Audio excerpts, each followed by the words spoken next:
Hey guys, this is Miss Gamboa. Hope you guys are doing well. Hello.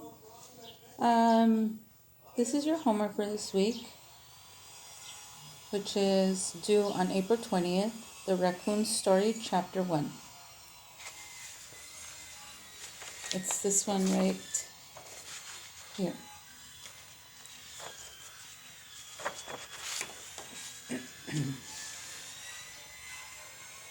Get hoppin', rabbit. My brother Hippo yelled from the deck off the back of our house. Before I could even look behind me to see what was coming on my way, click, splash, I heard the sound of Hippo's water weapon of choice and felt freezing cold water reach my bones in a matter of mere seconds. I ran to the barn at the back of the driveway. I sifted through old teas from T-ball days and hurdled myself over the red wagons for my brother and I used to pick up leaves in the fall. I found it! My Dragon Drencher 3000. I ran it over to the hose and jammed the end of the hose into the water chamber of the gun. I turned on the hose and heard the water rush into the vessel. In the meantime, I am soaked by 2 more rounds of ammunition from Hippo's moistened monster. Why was this thing taking so long to fill? This was ridiculous.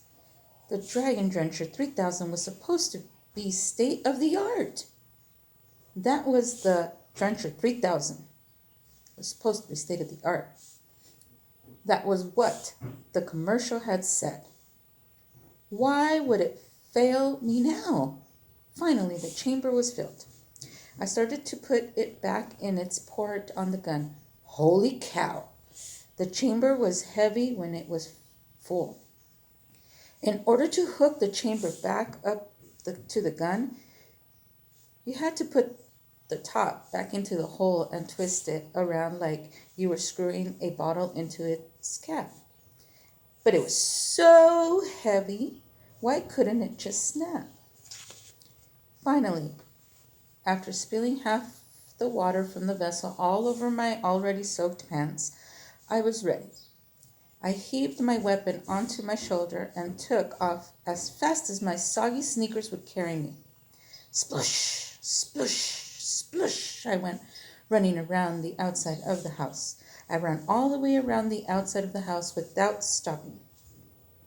I looked on the front deck and the back deck.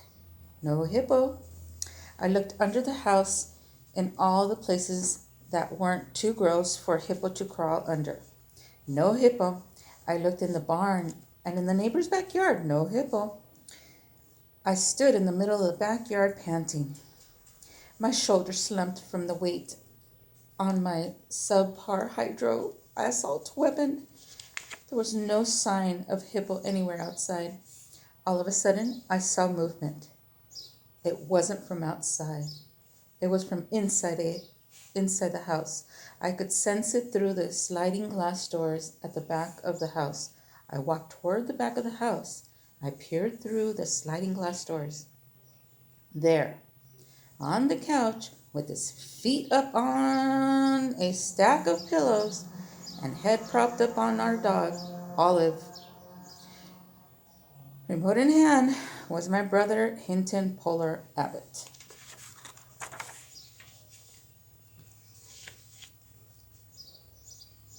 Anger started boiling in my toes and quickly rose up to my earlobes. Hippo! I screamed as I used my useless for drenching Dragon Drencher 3000 as a battering ram on the back door. I busted through the house, peppering the carpet with mud from my shoes and spraying the walls with water droplets from my hair. I unscrewed the chamber on the Dragon Drencher. No time for necessities. It was time to get down to business. Hippo was completely zoned out in front of the TV. Not for long. Potamus! I thought. Splash! I dumped the entire gallon of water on the top of him, the couch, the pillows, the blanket, and Olive the dog. Olive made a yelping noise and jumped down from the couch. She took off, shaking and running at the same time, spraying the walls with water droplets. I felt badly, but only for a second. Every was has its casualties. Hippo just sat up, dripping wet, and stared at me, wide-eyed. His mouth opened, but no words came out. My mom was not so silent. It seems that Olive had chosen Mom's bed as her drying station. Here, feet pounded down the stairs. The house shook with parental fury.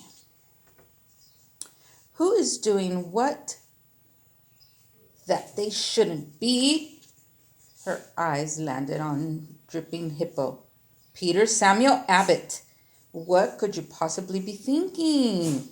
I opened my mouth to deny my involvement. Then I looked down at the dragon drencher in one hand and its empty gallon water vessel in the other, and I quickly closed it. After I took a shower and got into my pajamas, I could hear that Hippo was still screaming to Mom about the fact that it was completely unfair and I had not been more severely punished. As it turned out, Mom had been watching at the window the whole time and had seen Hippo drench me from behind twice and then run back into the house, dry off, and park himself in front of the TV.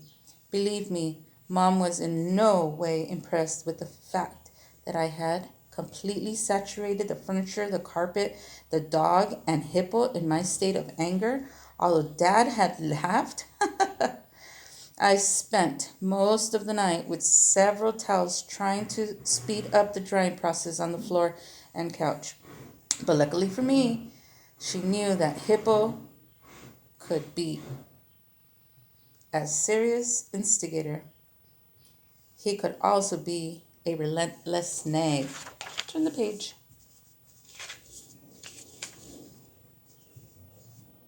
I knew Mom had reached her breaking point when I heard her scream, "Hinton Polar Rabbit!" I cannot hear one more word about this. Go to bed. I heard Hippo stomp off to his room, giving us all some relief from his sermon about the injustice served to younger brothers in the Abbott house. I lay back on Olive the dog, who had resumed her spot on the couch.